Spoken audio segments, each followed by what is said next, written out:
Coming up on Network Africa.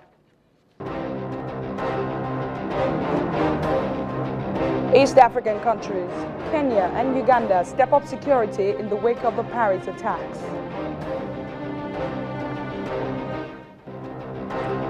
"15 bodies of African migrants found by Egyptian police in the turbulent area of northern Sinai near the border with Israel.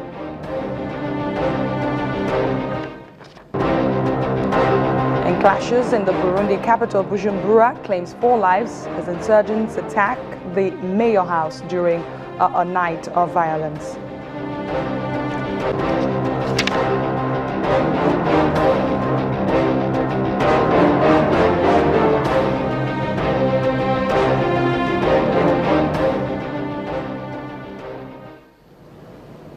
Hello and welcome to Network Africa. I am Adeshewa Josh. A lot happened over the weekend in Africa and around the world. But before we bring you stories making the headlines this hour in the continent, here's a summary of what transpired in and around Africa over the weekend.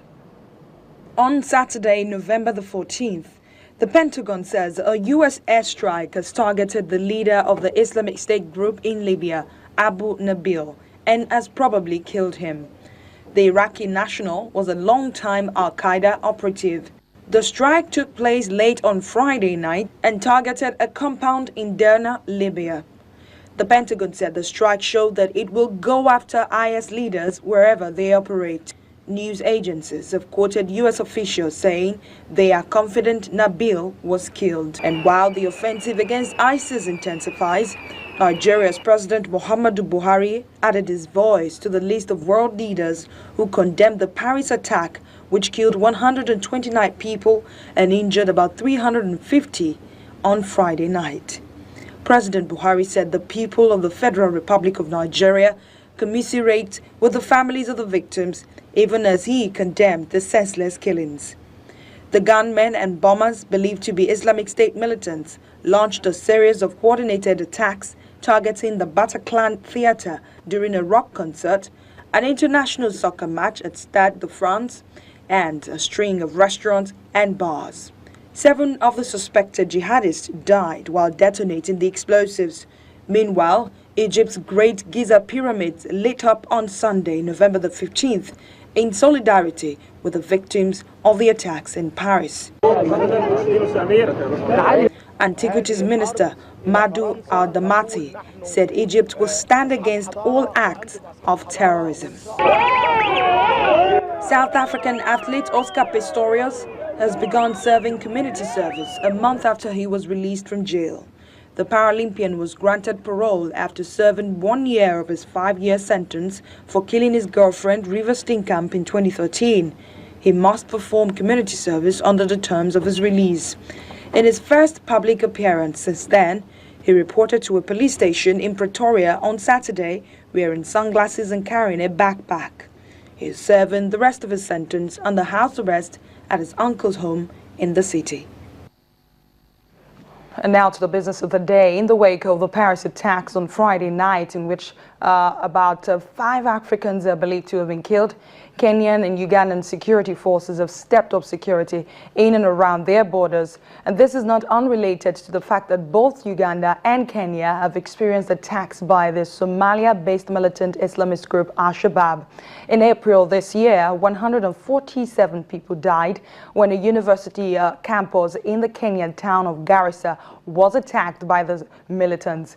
Uganda's army spokesman, Lieutenant Colonel Paddy Ankuda, alluded to the fact that threat of terrorism is real in Uganda. In Nairobi on Sunday, there were more police officers outside churches and shopping malls. Kenyan and Ugandan soldiers are part of an African Union force in Somalia, which is helping the government battle Al-Shabaab. Now let's give you facts about the Paris attacks. African casualties were actually recorded in the course of that attack. 5 Africans are now believed to have been among the 129 people killed in Paris on Friday night.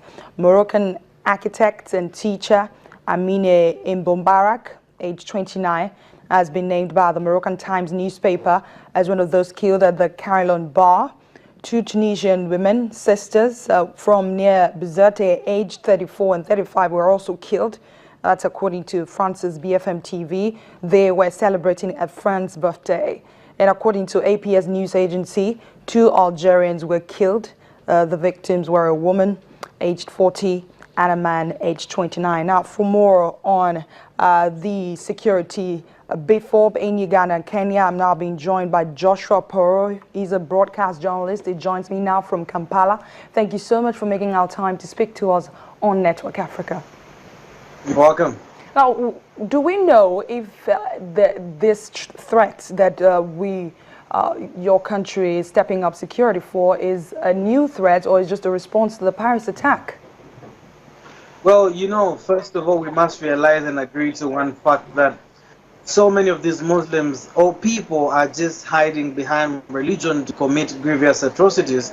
And Uganda and Kenya have both already suffered these atrocities. If you do remember, Ugandans were bombed in 2 different locations. We call them the Kampala twin bombings when they were watching the World Cup finals. And also in Kenya, in Garissa, in Mandera, in Machakos, so many of these people have already faced the wrath of the Al-Shabaab militant Islamist group. Now, if you do realize the Al-Shabaab Islam militant groups are they have actually come together with the Al-Qaeda. And if you realize the Al-Qaeda are subscribed to the Islamic State militants. So they are planning a series of attacks all over the world.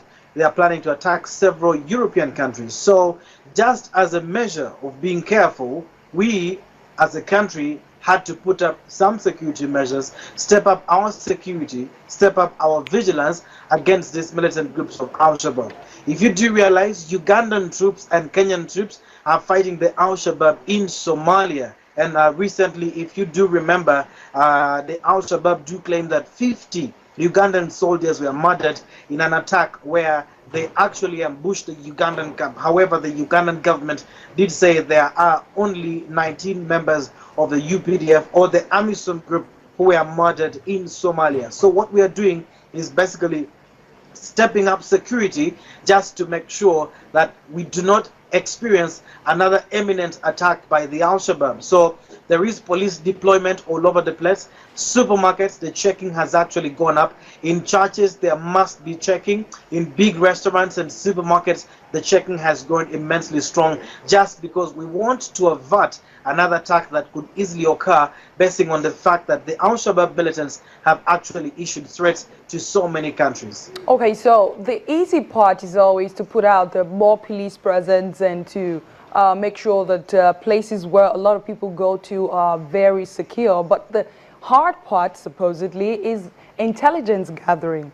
What specific measures is the Ugandan government taking to gather more intelligence in a bid to protect its people more?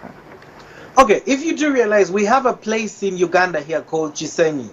Now, Chisenyi is actually a slum in downtown Kampala where you find so many members of Somalese origin. These are a very important and strong source of information for the Ugandan government. That is keeping an eye down with the locals. However, there is a campaign that has always been going on in Uganda, and they use a slogan which says that you are the eye against terrorism. So people are extremely vigilant. Several times people have called the police because they have found bags that have been randomly abandoned.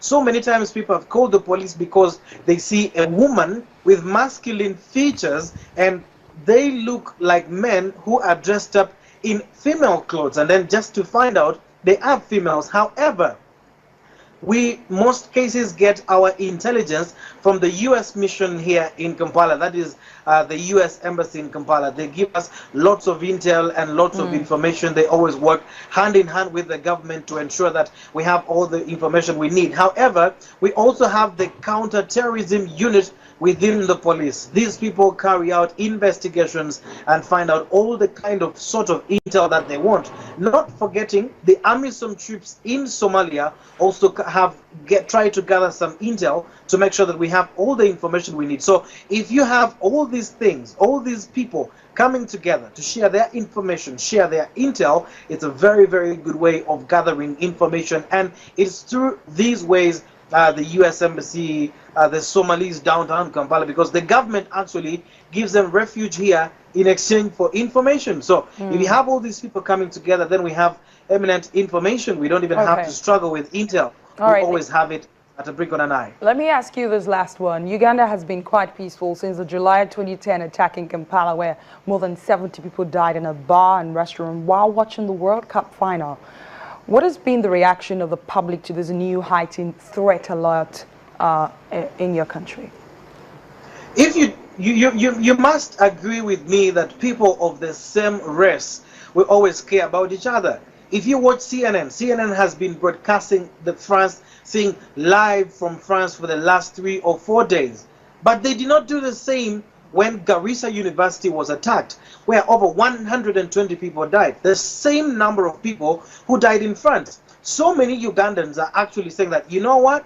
Let's have our solidarity with our fellow Ugandans. We believe loss of life of an individual is nothing good to go by. It's nothing favorable. It's nothing anybody likes. But listen, when the Kenyans died, no one cared. They broadcast it as the fifth part of their news. Nobody cares that Africans are dying. When the French die, the whole world comes to mourn. So if you come to Uganda, the situation is normal. Nobody really cares much. Like when people were murdered in Garissa University, when a bus was attacked in Mandera, when a village was attacked in Machakos in Kenya, all these things come together. When those happened, when the Westgate shopping mall was attacked, Uganda was at the brink. People were paying so much attention. People were actually standing together with the people of Kenya. Right. We have, of course, not forgotten to send our condolence messages to the people of France, but it's not the same feeling like the Europeans are feeling right now. Okay, so Josh Poro, thank you so much for speaking to us on Network Africa today. Thank you. You're welcome.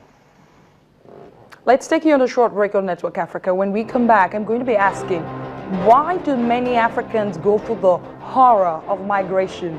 I'll be speaking to an African migrant live after the break.